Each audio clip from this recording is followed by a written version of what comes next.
Yarmarkada çıxış edən agentliyin idarə heyətinin sədri Rasim Piriyev bildirib ki, aktiv məşğulluq tədbirləri çərçivəsində təşkil olunan əmək yarmarkaları işsiz və iş axtaran şəxslərin əmək bazarına çıxışına və onların məşğulluğunun təmin olunmasına mühüm dəstək verir.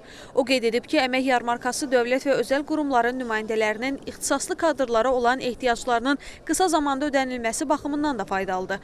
Yarmarkada 40-dan çox özəl və dövlət müəssisəsindən ümumilikdə 200-ə yaxın vakansiya işsiz və iş axtaran vətəndaşlara təqdim olunub. Vakansiyalar üzrə müraciət edən şəxslərin işlə təmin olunması istiqamətində tədbirlər görülməyə başlanıb.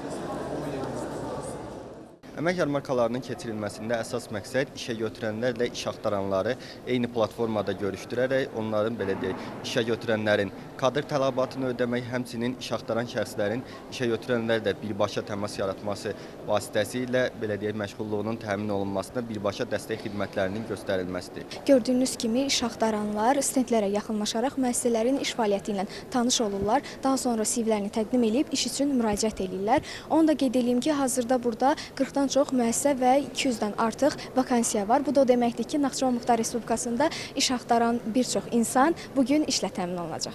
Bugün hal-hazırda 4 vakant yerimiz mövcuddur. Fəhlə, ambardar, dərzi və aşbaz vakantlarımız mövcuddur. Və bizə bir çox müraciətlər olunubdur. İnşallah ki, baxacaq, onları dəyərləndirəcək, işlə təmin edəcək həmin vətəndaşları. Magistr təhsilliyəm. Bugün iş axtarmaq üçün bu sərgiyə müraciət elədim. Sərginin təşkil olunmasında əməyə keçən hər kəsə təşəkkür edirəm. Mən də uyğun yerlərə özümü görmək istədiyim təşkilatlara öz CV-mi verdim. Düşünürəm ki, inşallah yaxın zamanda işlə təmin olacağam. Azərbaycanın qədim və orta əsr ixtisası üzrə magistr təhsili alıram. İşsizəm və bu səbəblə də bugün bu yarmarkada iştirak edirəm. İnşallah bir iş tapa biləcəyimi ümid edirəm. Bundan əlavə, tədbir zamanı işsiz və iş axtaran şəxslər agentlik tərəfindən icra olunan aktiv məşğulluq tədbirləri barədə də məlumat almaq imkanı əldə ediblər. Pərvin Səfərzadə, Tərlan İbrahimova, İlqar Məmmədov, NTV Xəbər.